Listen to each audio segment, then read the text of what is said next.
Bonjour, nous allons vous présenter notre projet personnel de BTS Communication deuxième année, projet que nous menons en collaboration avec l'Olympique Cabriès Calas. L'Olympique Cabriès Calas est une association omnisport à identité forte de plus de 45 ans d'ancienneté. Se situant sur la commune de Cabriès, entre les villes d'Aix-en-Provence et de Marseille, elle compte environ plus de 3000 adhérents. L'objet de l'association est l'organisation et le développement des activités sportives et physiques au profit de ses membres. Elle compte 28 activités organisées sur les 23 hectares d'équipements sportifs que compte le complexe. Les piliers de l'OCC sont le sport éducatif, le sport loisir, le sport en compétition, mais plus récemment le sport santé. Cependant, l'association souffre d'un manque de temps commun entre les adhérents dans sa vie associative. C'est pourquoi il nous a été confié la préparation de deux événements, dont celui dont nous allons vous parler, la galette des rois de l'OCC Intersection, pour lequel nous avons participé à la préparation, la réalisation et l'évaluation. La problématique de communication de l'association est la suivante. Comment fédérer et donner vie à la dimension associative de l'OCC, alors que la galette des rois Intersection est une première au sein de l'association? Notre objectif était, du point de vue cognitif, de mettre au courant les adhérents sur la vie associative de l'OCC, du point de vue affectif, de donner vie à la dimension associative de l'Olympique Cabriès Calas, et enfin, du point de vue cognitif, d'impliquer la communauté de l'OCC en créant un temps commun. Donc notre cible principale était les adhérents, car c'était un événement interne. Notre cœur de cible, c'était les parents, parce que ce sont les décisionnaires du foyer. En secondaire, on voulait toucher les familles, les institutionnels, donc le maire, les enseignants, les bénévoles et le personnel administratif. Et enfin, en cible relais, on retrouve les adhérents, les enseignants, les bénévoles et le personnel administratif. Pour répondre à nos objectifs, nous avons élaboré une stratégie des moyens.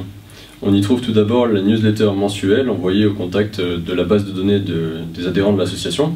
Nous avons également diffusé les informations concernant l'événement sur le site web via des articles ou des bannières sur la page d'accueil, via ensuite l'utilisation des réseaux sociaux, notamment Facebook puisque l'OCC dispose d'une communauté active sur ces derniers. Nous avons aussi diffusé des informations sur d'autres réseaux comme Google+, Twitter et enfin Instagram, lequel nous a également servi lors de l'événement puisque nous avons installé un écran sur lequel étaient diffusées les photos prises en direct sur l'événement. Donc, du point de vue presse, on a réussi à obtenir un article dans la Marseillaise qui est paru en décembre et qui annonçait l'arrivée de la galette des rois de l'événement. Et du point de vue hors média, nous avons élaboré une invitation pour les adhérents qui a été envoyée au moment des fêtes et une affiche qui faisant la promotion de la galette qui a été exposée dans le complexe. Il y a également un dépliant concernant le projet associatif qui a été distribué pendant l'événement, une signalétique. Un comptage des entrées a aussi été effectué, il y avait 700 personnes présentes à l'événement. Des bâches et banderoles de l'OCC étaient présentes sur le lieu de l'événement. Il y avait aussi des pochettes cadeaux, des OCC Box, c'est-à-dire les personnes trouvant une fève dans leur part de galette des rois ont une enveloppe cadeau qui est un cours sportif. Il y avait aussi des structures gonflables pour les enfants, donc château gonflable, un groupe de musique pour mettre un peu d'ambiance, une séance photo sur un mur photocall, une buvette et un stand de restauration, et le discours du président de l'association, Alain Caillol. Cette première édition de la galette des rois étant une réussite avec plus de 700 personnes, nous nous sommes vus confier l'organisation de la journée porte ouverte qui se tiendra le 19 mars 2016 prochain. Dans le cadre de notre formation en BTS Communication, j'ai pour obligation de former un projet de communication professionnelle et personnelle avec un vrai annonceur. J'ai donc choisi Céline Schenner, une créatrice de mode marseillaise qui donne son nom à sa marque et qui s'inspire de son tatouage pour créer son logo. En parallèle en fait de ses études à l'ICC, Institut National de la Création et de la Coupe à Marseille. Son inspiration industrielle et rock et sa passion du cuir pousse Céline Schenner en fait à fabriquer ses propres pièces uniques dans son laboratoire et avec ses propres mains en petite quantité, ce qui fait sa principale force en utilisant des zips, des chaînes et bien d'autres éléments à assembler. La jeune créatrice marseillaise revendique les patrons de couture. Elle préfère laisser libre cours à son imagination et créer des pièces donc uniques en petite quantité, compris entre 35 et 315 €. Le but de mon projet de communication est d'accompagner éventuellement au mieux Céline Schenner dans sa communication afin d'agir sur ses ventes. Donc jeune et dynamique, mais n'ayant peu de ressources budgétaires pour sa communication, c'est tout naturellement qu'elle se dirige vers une communication digitale pour effectuer ses ventes sur son site e-commerce et grâce à Instagram et Facebook. Donc ma problématique de communication globale serait comment améliorer la visibilité de Céline Schenner alors qu'elle ne communique que sur les réseaux sociaux. Durant la période du projet, je valoriserai donc les produits uniques de Céline Schenner, fabriqués à la main, et je générerai du trafic dans ces points de vente, ciblant principalement des jeunes femmes de 15 à 35 ans qui seront connectées et aimant la mode bien sûr, et habitant sur Marseille. J'ai créé un événement il n'y a pas si longtemps que ça pour la Saint-Valentin, en utilisant principalement Instagram et Facebook. Enfin, là je suis en pleine préparation pour une soirée qui se déroulera dans sa boutique. Donc pour mon projet professionnel, j'ai réussi à trouver un annonceur intéressé pour effectuer la communication de son activité. L'annonceur est donc un photographe qui se nomme Pascal Latil. Il est basé sur Grance et travaille partout en France. Il pratique plus particulièrement la photo de mode, de beauté, coiffure et de reportage. Et pour se faire connaître, il souhaite étendre son activité grâce à une plateforme photo numérique ainsi qu'une exposition photographique. Le photographe Pascal Latil est un photographe qui a déjà une bonne expérience et de bons contacts dans le domaine de la photographie et surtout de la mode, beauté, coiffure. Il a d'ailleurs plusieurs cordes à son arc car en plus de la photographie, il détient une connaissance au niveau du graphisme. Cependant, son activité n'est pas assez étendue dans la France entière à cause de la grande concurrence qui règne sur tout le territoire. Donc le problème que nous nous posons aujourd'hui, c'est comment Pascal Latil peut-il se faire connaître grâce à une exposition photo pour la lutte contre le cancer du sein, alors que la concurrence se fait rude dans ce milieu. Nos principaux objectifs seront, au niveau cognitif, c'est d'augmenter la notoriété de Pascal Latil dans le monde de la photo. Au niveau affectif, d'imposer le travail de Pascal Latil durablement dans l'esprit des gens. Et au niveau conatif, c'est de susciter la demande de contrat et de déclencher des contacts. Nos cibles principales pour l'exposition pour la lutte contre le cancer du sein, donc ce seront les personnes intéressées par le travail de Pascal Latil. Au niveau de nos cœurs de cible, notre cœur de cible, c'est les femmes atteintes du cancer du sein. Notre cible secondaire seront toutes les personnes habitant la région intéressées par l'art.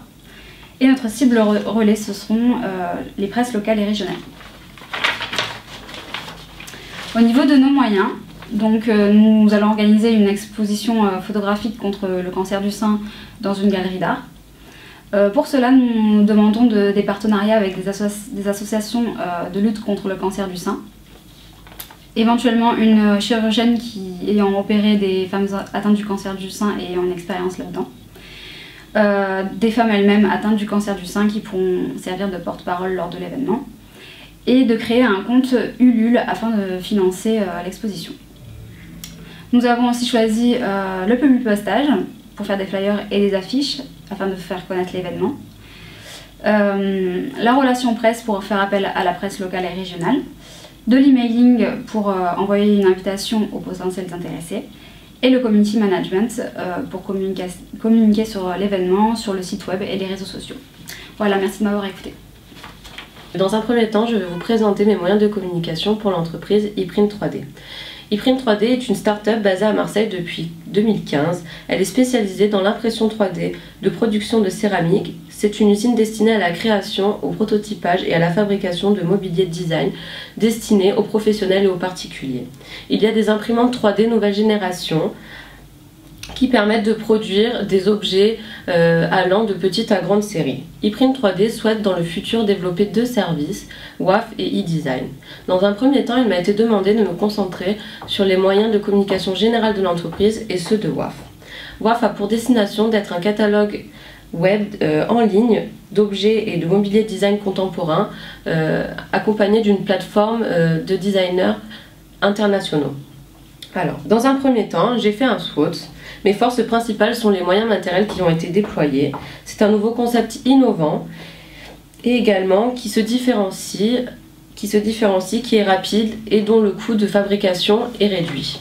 Ma faiblesse principale est le fait que l'entreprise est très récente et que l'effectif est réduit. Mes opportunités principales sont la quasi-inexistence de la concurrence, l'originalité et la tendance sur le marché, les prix qui sont compétitifs pour des objets sur mesure, et pour terminer, au niveau des menaces, ce sont généralement la méconnaissance du public sur les services et l'impression numérique. Il peut y avoir également une peur et un manque de confiance.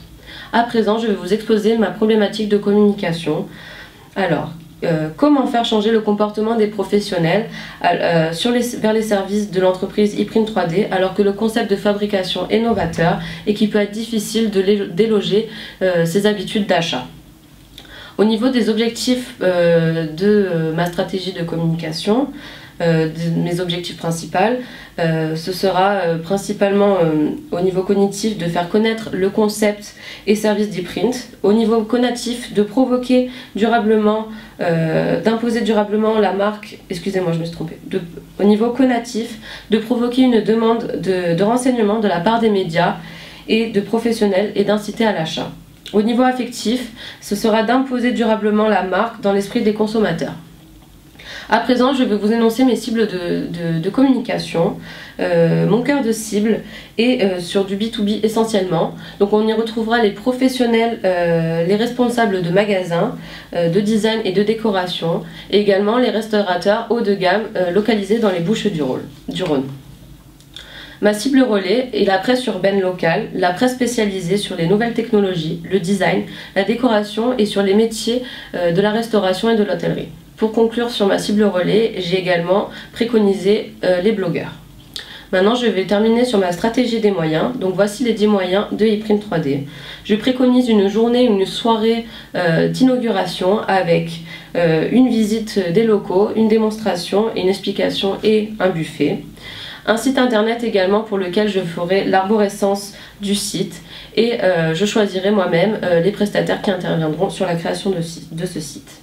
Au niveau des réseaux sociaux, je préconise également une actualisation hebdomadaire de Facebook, la création d'un compte Google+ pour un meilleur référencement et visibilité sur Google, une création d'une chaîne YouTube pour une publication de vidéos, et la création d'un compte Pinterest et Instagram. Également, je préconise des relations presse avec un dossier de presse pour dégager des retombées et susciter l'intérêt des journalistes, un partenariat avec des sites marchands et de la publicité au coût par clic. Je préconise également du blogging pour se démarquer de la concurrence et susciter par la suite 70% de contacts supplémentaires et générer du trafic et obtenir un meilleur référencement également. Et pour terminer sur les moyens de communication, je conseille également la newsletter, le catalogue papier et l'application smartphone. Nous vous présentons notre projet professionnel que nous menons avec la société Abixo, société que nous participons également à fonder. Abixo a été fondé en août 2015 dernier par son dirigeant, M. Johan Delmas, situé à Gignac-Lanners, proche de la zone commerciale de Plan-de-Campagne. Abixo a été spécialisé dans le domaine d'affichage dynamique, technologie de l'information résolument moderne. La société Abixo est une jeune entreprise dynamique composée de membres actifs polyvalents qui disposent d'une familiarité des différents médias, notamment concernant les NTIC. Cependant, la récence de la structure explique son manque total de notoriété, d'une image inconnue du public et d'une crédibilité limitée du fait de la jeunesse de ses collaborateurs actifs. Abixo est également petit du point de vue économique, ce qui engendre un budget restreint alloué à la communication. La principale force de la société est certainement son équipe polyvalente, gestionnaire de projet, designer, développeur. L'opportunité essentielle réside dans les contrats potentiels d'ores et déjà importants en cours de traitement. La faiblesse d'Abixo est l'absence de notoriété. Elle manque de crédibilité, ce qui s'explique par la récence de l'entreprise. Ce qui menace principalement l'entreprise, ce sont les nombreux concurrents de substitution, tels que l'affichage, les PLV publicitaires et autres moyens de communication. La problématique de communication de Abixo est la suivante. Comment rendre Abixo attractif pour les clients potentiels, malgré la récence de la structure qui explique l'absence de notoriété? Suite à cela, nous avons établi plusieurs objectifs. Développer la notoriété, affirmer l'image jeune et dynamique de l'entreprise, susciter des demandes d'informations concernant l'ensemble des prestations clients et diffuseurs partenaires. Du côté des cibles, nous avons en cible principale les TPE, PME, GE, les institutionnels et les organisations locales à but non lucratif. En cœur de cible, on retrouve les PME et les GE. En cible secondaire, les entreprises B2C générant du passage sur leur point de vente, souvent liés à la restauration. Et enfin, pour les cibles relais, les journalistes de la presse spécialisée, presse locale, chaînes de TV ou économique. Et pour finir, les agences de communication. Pour atteindre nos objectifs, nous avons élaboré une stratégie des moyens. On trouve tout d'abord les moyens web, du fait qu'ils permettent une certaine efficacité sans pour autant nécessiter un budget important. Nous avons procédé à la création du site internet, mais nous envisageons de l'enrichir à l'avenir de nouvelles pages liées à la relation presse. Une utilisation importante des réseaux sociaux est prévue, toujours pour le rapport prix-efficacité très avantageux. On trouvera notamment Facebook, malgré son orientation plus B2C, mais nous nous appuierons davantage sur des réseaux tels que LinkedIn, Twitter, YouTube et enfin Google pour son interface de gestion Google My Business qui permet de faire du référencement payant via le système de AdWords et d'analyser ses performances web grâce à son module Google Analytics. Nous mettrons également en place des newsletters qui permettront d'informer notre clientèle, nos partenaires ainsi que nos diffuseurs partenaires du réseau Abixo. Nous envisageons de développer de manière importante notre relation avec la presse, cela à travers différents communiqués, personnalisés en fonction du type de presse visée, presse locale, presse spécialisée, dans le but de susciter des retombées dans les différents titres ciblés. Nous envisageons également de constituer un dossier de presse qui sera disponible directement en ligne sur le site internet. Viennent ensuite les médias radio et télé, dans lesquels nous espérons parvenir à faire une intervention à l'occasion d'une interview ou d'un sujet lié à notre activité.